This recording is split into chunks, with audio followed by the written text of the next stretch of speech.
This week in a conversation, I have the honor to receive out of Louisiana, author Cole Poindexter. We're going to be talking about his fantastic book titled Inherit. But before we get into this video, I just want to take a moment just to remind you, viewers, that it's important to support this channel. The best you can do is to subscribe to it, encourage friends, relatives, and other family members to support it too.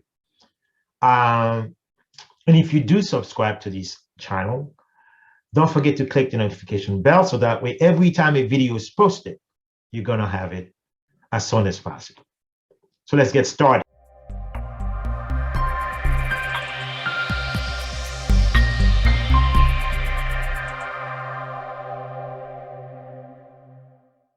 Again, my name is Ardain Isma, and I'm here this evening with a wonderful, impeccable author. I'm here with Cole Poindexter. We're going to be talking about his fantastic novel titled Inherit. Cole, Yes. Welcome to the conversation. Thank you so much for having me. Okay, well, Cole, would you please tell the viewers of CSMS Magazine who is Cole Poindexter? Oh gosh, who am I? I'm a husband. I'm a nurse. I am a parent, a dad to have 3 dogs. And I feel like author is kind of the most recent title I could add to that. Yeah. Okay, so and today, actually this evening, it's going to be an interesting chat between you and I, talking about Inherit. Now, the protagonist, Parker Derrick, seems to find herself in a bit of struggle over inheritance. Right. So this is a story that is not too unfamiliar to many families. Countless of struggles like this. It all begins with a letter, right? Right.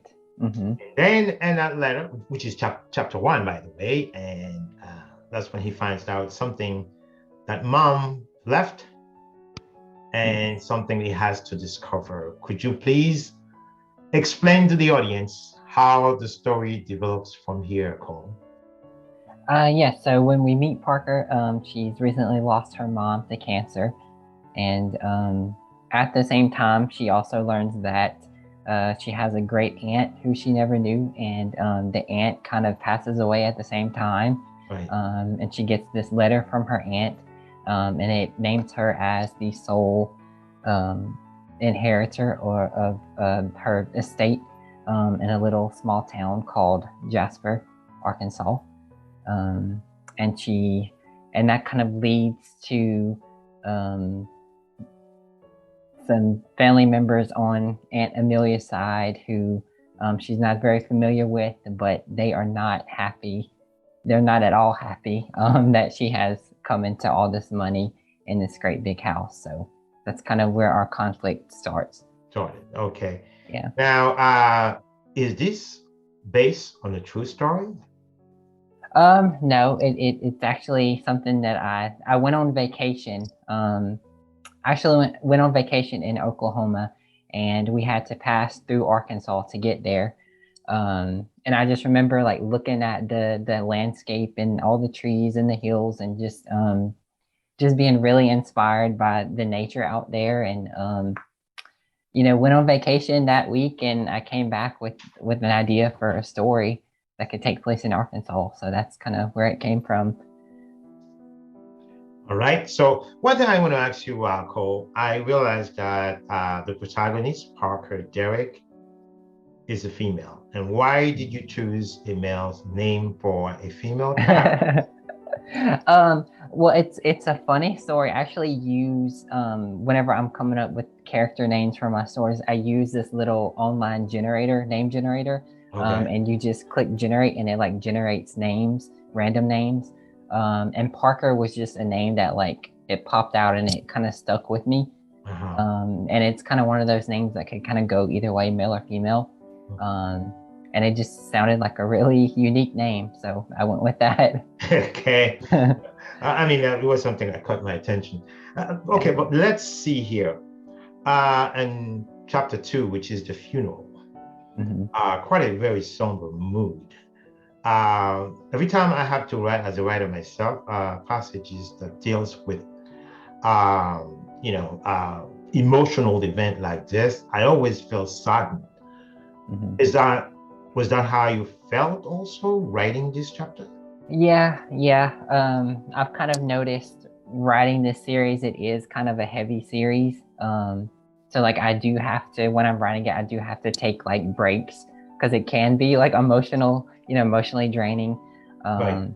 So yeah, it does get heavy sometimes. Okay. So we all know when it comes to inheritance, always major feuds between family, as we just said at the beginning of the conversation. So, as a writer, how do you really find the right path to come up with an ultimate decision that would please not just the protagonist, but also the rest of the family members at this point? How do you do that? Yeah. I feel like whenever I'm writing, I think about what would I like to see as a reader. Right. And when you know this as an author, but when you're writing a story, you are worried about how is the audience going to react to, the ending in this story. But at the end of the day, I like to write what I would like to read, what I would like to see as a reader. So I keep that in mind.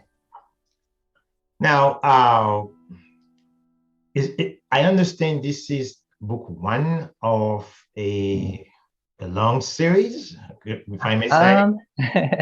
I actually haven't told anybody else this, Yeah. so I get to tell you this first, but there's Okay. going to be a total of 3 books.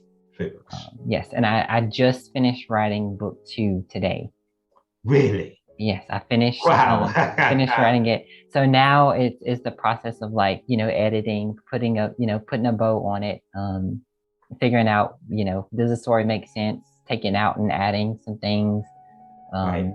With that, book 2 is going to come out in June 14th. Okay. Now, how do you feel after conceiving book two? Because I know writers always give themselves some sort of a self-imposed deadline. Uh-huh. You know, Yeah. although we violate that all the time, we don't want to share it with friends, right? Yeah. But there's always, a feeling of you have conquered something. Yes. Is that how Uh-huh. you're feeling right now as you're talking to me? Because you've completed it Yeah. today, right? Yeah. Yeah. Yeah, I've been writing it for like 4 months. So when we say like husband, dog, dad, author, I feel like author has been the title that's like, taken over my life for the last 4 months. You kind of shut yourself away and you're forced to, write this story for Right. months on end. So when you finally finish it, it's a great feeling of accomplishment. So, Cole, how long did it take you to conceive book one? Book 1 took about I'd say about 5 months to write from beginning to end. Really? Because usually, just so you know, I have interviewed many fantasy authors. As a matter of fact, this show began actually with a whole bunch of fantasy writers, and I really, I owe this to them because it was because of them. They're the one who encouraged me and the magazine to begin with to start this show. I realized that something when writing fantasy stories, an author has to have the skill to what you call the world building, because you constructing, you're building an entire world of your own, and now you want to turn around and share that world with the world actually. Mm-hmm. So, okay, I know you said it took you about 5 months to write book one, Mm-hmm. but how long did it really take you to build that world before you even began to write? Yeah. Well, I guess you could, I guess you could consider I've wanted to be a writer since I was 10 years old. So Really? maybe in the back of my mind, it's been building for that long. I don't know. Okay. So we're talking about what? I'm 28 now, so that's what, 18 years, So Wow. maybe 18 years. Wow. So, Yeah. when you came up with the idea, right? And then are you an active member of some writing communities, maybe in your area? Because I know you, Yes. yeah, I'm a member of a couple groups on Facebook. okay, On, yeah, some writing groups. okay. Now, do you feel some sort of really brotherhoods uh, within the community? We support Yes. each other? Yes. And I think you're on Twitter too, huh? Yeah, uh-huh, Yeah. yeah. Are So, you? yes, uh-huh. Yeah. Oh, okay. So I feel like in a weird way, it's like we all kind of know each other. It's a really a smaller community online than what you Right, would think. right. Yeah. One thing I really like about writing communities, whether it's on Facebook, on Twitter, on LinkedIn, is just the camaraderie. The feeling that you have been supported. You're not alone on this one. Mm, So yeah. as writers, because I know we write because we do have something we want to share with the world. Every Mm. single writer seems to have the feeling that he or she has a mission. Is that the way you feel sometimes? All the Yeah. time? Or- Yeah. Like when I'm done writing, I like go back and I'm like, what was I trying to say with this story? Like what is it that I'm trying to say? So yeah. Okay, now I know you from the Louisiana area, right? Hmm. Okay, this is an area filled with writers, whether historical, contemporary, if you're gonna, I just had a very interesting conversation with two impeccable writers, Paula Webb and Murray Palmer from the Mississippi Delta area. So I'm a big fan of Southern literature because I know you from the fantasy side, but I can see also the flavor, the Southern flavor Oh when yeah. when I'm reading your writing. Okay, Yes. so which is to tell you this is a kind of literature that brings a reader along from page one to the very last word of the story.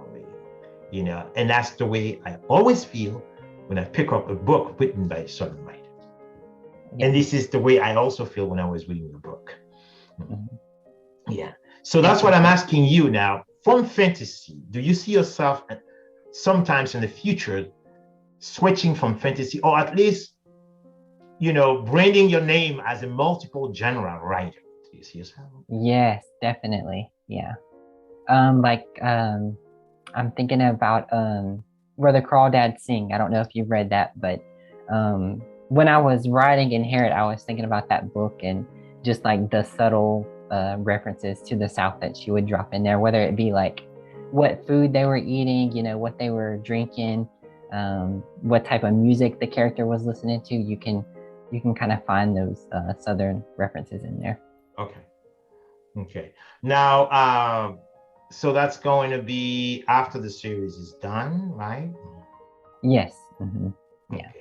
Is it going to be a historical novel? That Southern writers they love to do that. Is it going to be historical or maybe Yes, I need to do more research. I feel like when you write history, you kind of have to stick to the facts and stick that? to real life. So I need to do more research before I start another project. Now, Cole, can you share it? Can you share with me? Forget about the viewers now. Okay. Is it going to be based on historical accounts in the early 19th century or? Yes, I feel like that is my favorite era of history, that kind of Victorian Okay. era. So yeah. Okay, so that's interesting. Now, I know every time you write, an author has conceived a book, there comes I'm not going to say it's the hardest part, but it is also a difficult part, which is marketing. So how do you go about, because in this era of COVID, it's not easy to get on the road and start, talking to people and holding town halls or book signing, because for obvious reasons. But how do you go about, promoting Inherit, Cole? Yeah, I was gonna ask, is it always this difficult? Because it has been difficult. But I feel like it's just about just like reaching out to people through Twitter. That's been a big help. Like finding, bloggers who post about other mystery books, people that are willing to review your book for free. It's just about making those connections and sending emails, and it's really turned into like a second job for me. It's a lot of work. I have to say that because I've been following you on Facebook. You seem to be pretty prolific at doing it too. Yeah. Relentless. Okay, so and I like that. I admire an author who's motivated. And you know what? There isn't a better cheerleader than the writer himself or herself. Right, Because if exactly. you don't believe in your work, who's going to? Yeah, who will? Yeah. So that's interesting. Now, I know that there is something I wanted to ask you. When you, for example, because I know specifically writers, let me just take me as an example. I call the best way or the best time of the day for me to write is either in early morning hours or late in the evening, because it's going to be the time that I'm very quiet, nobody bothers me. So this is my time. Yeah. Is it the same thing for you too? Yeah, definitely. My paying job is I'm a nurse. So I work during the day and then I get off. It's 12-hour shifts. So then I get home about 6 or 7. So then writing time is usually about 9 or 10 o'clock at night. So it's pretty late. Okay. And then you'll go on past midnight writing? Yeah, depending on if I have to work the next day or not. Okay. Now, I'm going to ask you something, because I know if in the Baton Rouge area of Louisiana, the French and Creole culture are both heavily embedded. Now, I don't know if it's still true now, by the way. Oh yeah. Mm-hmm. Oh yeah. Still? Mm-hmm. Oh yeah. Okay. So last time I spoke to writer Michelle Jackson. She's from New Orleans. And she has invited me to pay a visit because this is a specific restaurant that she wanted to take me. Oh. And I had to make sure that I eat nothing because she is going to film me. Yeah. Do you remember the name of the restaurant? I don't remember. It's in Burton Street. Okay. Very, very popular in New Orleans. Yeah. I don't remember, but I can always ask her again, Yeah. Yeah. So when you're talking about Louisiana, it has historical, which is, by all account, is one of the most interesting places when it comes to music, which is the jazz, which is also the cuisine, a blend of Creole, Cajun, you name it. Yeah. So, as a writer, do you always consider, including all these traditional ingredients into the writing? Yes. Yeah. Kind of going back to our earlier question, like if you pay attention to like things that like Parker eats or things that like Lydia, the cook, fixes, like you'll find there's like like red beans and rice, collard greens, sweet potato pie, just like things that we definitely eat here in Louisiana, and not just Louisiana, the South in general, probably everywhere. Because I know Marie Palmer told me about a special dish that she loves to have in Mobile, Alabama. especially during the Mardi Gras Mhm. seasons there, which is something that I'm very familiar with because my background is also there's some history connection between Louisiana and Saint Domingue, which is now present day Haiti. So when that island became independent in 1804, many of the settlers they migrated to the southeast or to the Gulf Coast of the United States for obvious reasons, because at the time it was a French territory. So and they brought in the slave with them too. So Creole has been embedded ever since there too. So that there's a strong bond and connection between Saint Domingue and Louisiana, or in Haiti and Louisiana. Yeah.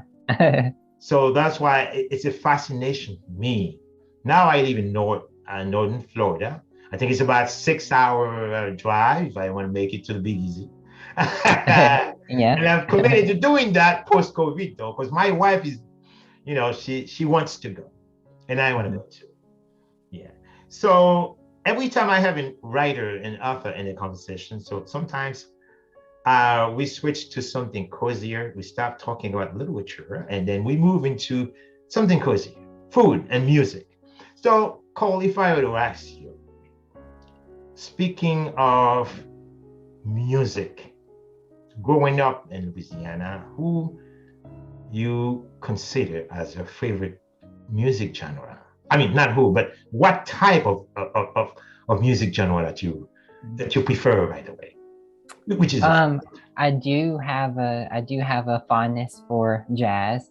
Growing up, we would go to New Orleans every summer, and you hear a lot of jazz music, a lot of blues, a lot of country.